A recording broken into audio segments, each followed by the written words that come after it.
Today we are testing the Zhiyun Smooth Q2. Parkour time!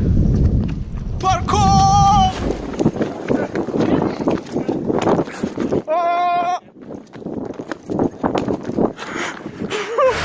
Well, that would have been a nice vlog, but unfortunately my GoPro died a few moments after that very clip. So here we are with a better video in more depth.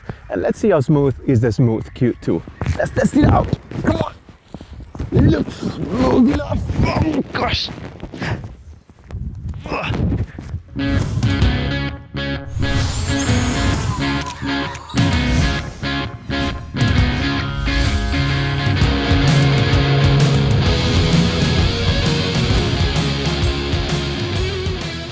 Hello guys, welcome to a new vlog and thanks for tuning to my channel. If it's the first time, my name is Mamware and I create content for digital platforms. I talk about travels, I talk about camera gear and filming. Now back to the subject of our video, the Zhiyun Smooth Q2. First of all, thanks for the company to send me this pre-production item. They sent it for free, so again, much appreciated. Now, first thing I look into a stabilizer is the stabilization. Wow. Yeah, no, thank you. Thank you very much. I just took a week to write a script, yeah. And for me, a gimbal is not a proper gimbal unless it passes the parkour test. Let's start from this feature. First of all, we're gonna balance our phone on the gimbal. I own a Samsung A8. It's not the best phone out there, especially its camera is not great. And there's no manual setting. So the footage you're gonna see, well, just take it as it is.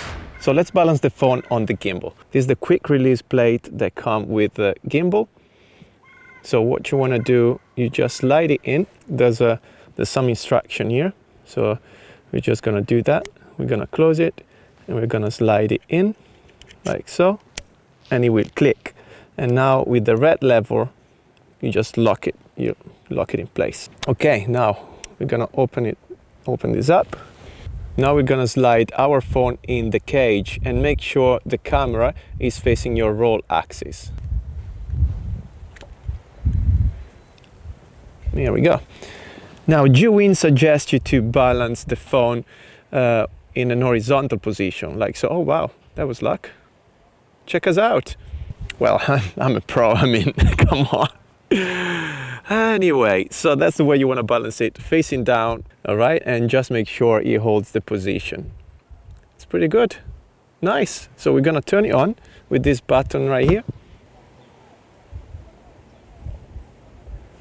Here we have it. And now, parkour time.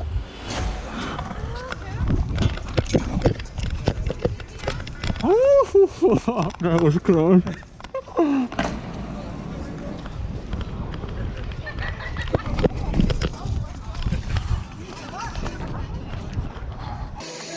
Jump, jump, jump, jump, jump.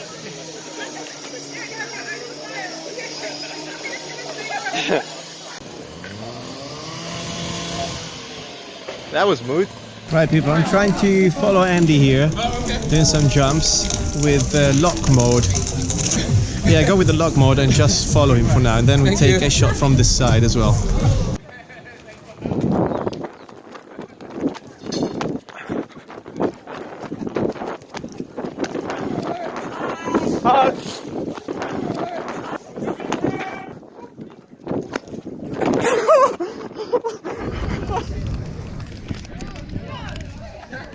For the jumping shots you've just seen, I use the lock mode, which basically locks all the axes of the gimbal. So whatever you do, the gimbal will stay. And overall, I think it performed really well. If you think the jump was around 3 meters long, so it was a pretty big jump, we were going full speed.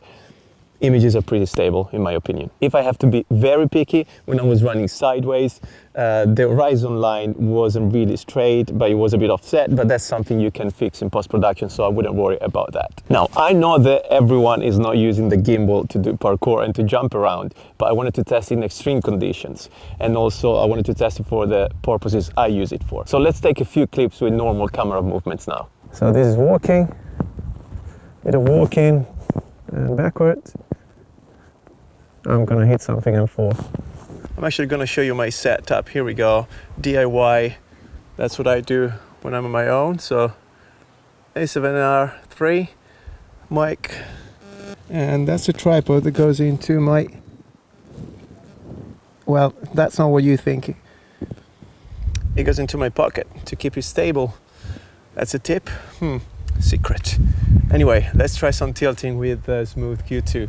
So this big tree, again, bear in mind there's no manual settings on my phone, so it's pretty rubbish.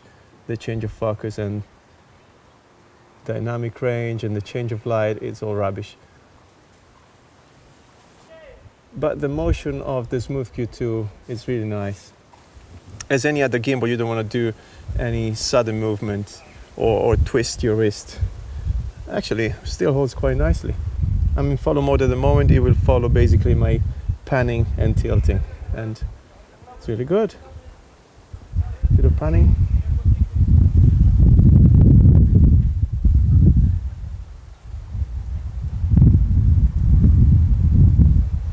Okay, I go in POV mode. So POV mode is a bit more free, so it will follow all your motion. It's like a sport mode in the Ronin S, for example. So if you have quick movements or sports, you can just use this mode here. We have a vortex mode as well, like in the Crane M2 and the Ronin. So you need to put your gimbal horizontally, and this way you can just rotate your phone and create a vortex effect. It's quite tricky with the joystick. Right guys, let's go find a new spot, and we're gonna test the mode. So the time lapse, moving time lapse. Let's go. Tweet. Okay, bye bye playground. See you on Sunday training parkour. By the way guys, you should join our parkour jams.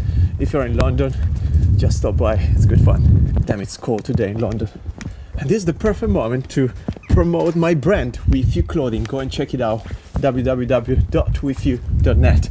You can see this cap and this amazing sweater I'm wearing right now. It's the warmest on the planet. Go check it out. And of course, just buy one. Here we are, quick tutorial for the Zhiyun app. So very simple.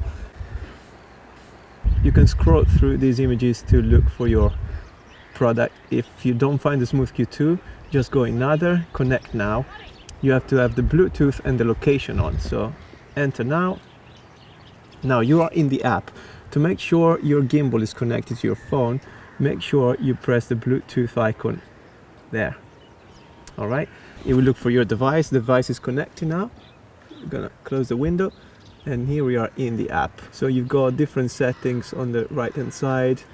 These are actually the modes. So you've got the slow motion, time lapse, and moving time lapse. We're gonna test it out. You have an icon also for all the camera settings, the resolution, white balance, manual mode, the grid, the flash, all the sort of things, which I don't need right now. Let's go to this icon right here and we try the time lapse. As in other cameras, in the time lapse, you have a time interval. I put 3 seconds between each shot. Duration, let's do it 5 minutes and see what we come up with. And then you just press start, and here we go. Easy.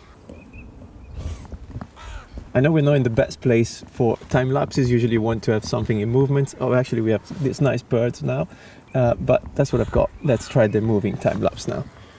So we go to our menu again, right here, moving time lapse. This is our starting point. We press OK. Then we move our camera to there. And now we press the plus button again. Here we are. And we got next. Time interval, ½ second.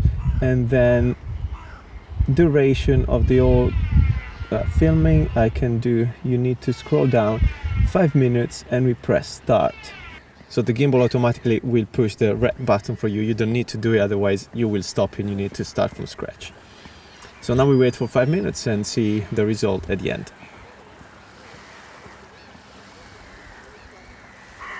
Let's see if it's actually jittery or pretty smooth. You let me know in the comments below what you think, but I think it looks nice. Yeah, it moves a little, it shakes, but you can probably stabilize it a bit more in post, but it looks nice. Right, so lock mode, I'm gonna give it a run.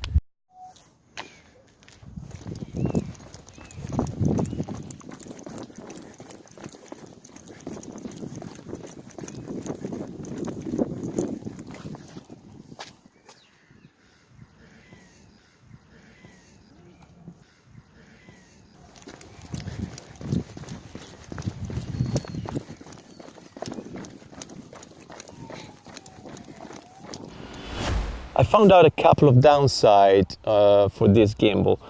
Well, the first one quite obvious.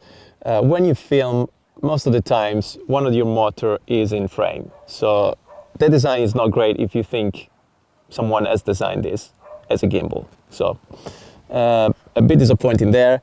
Basically, if you don't want the motor in your frame, you need to keep the gimbal in an angle, and I guess they just launched a new firmware that actually does that for you, but I don't see the point in doing that. I mean, if you design a gimbal, just make it work properly, right? Why would you want a motor in the frame? Here we go. As you can see here, you see here, beep, beep, beep, beep, beep, beep, beep, beep. That's my motor. The second negative thing for me, which is not major, but it's not including a tripod. So this tripod is from the Zhiyun Crane M2, and it actually fits nicely. So I don't see the reason why they didn't include one in the Smooth Q2. I mean, why would you need a portable tripod for a portable gimbal when you have a 5 kilogram one so that you can carry all over the place like that? Anyway, going back to my original question, is the Smooth Q smooth enough? I think it works pretty well, to be honest. So it's really nice, really smooth. If they could fix the motor in front of the frame, yeah, that's the main thing to be fixed. In my opinion, the build is very nice. I think it's made of aluminium and silicone grip. It's quite solid. It's better quality than the Crane M2, for example. The battery should last 17 hours. I'm not sure if it does. I haven't tested it out yet. But yeah, you can charge your phone through the USB-C ports. So it's pretty handy in that way. So let me you guys know, what do you think about the images and the overall performance of the gimbal. Thanks a lot for tuning in. Thanks for Zhiyun to send me this gimbal, and consider to subscribe if you are into filming and travel vlogging. I'll see you in the next video. God bless.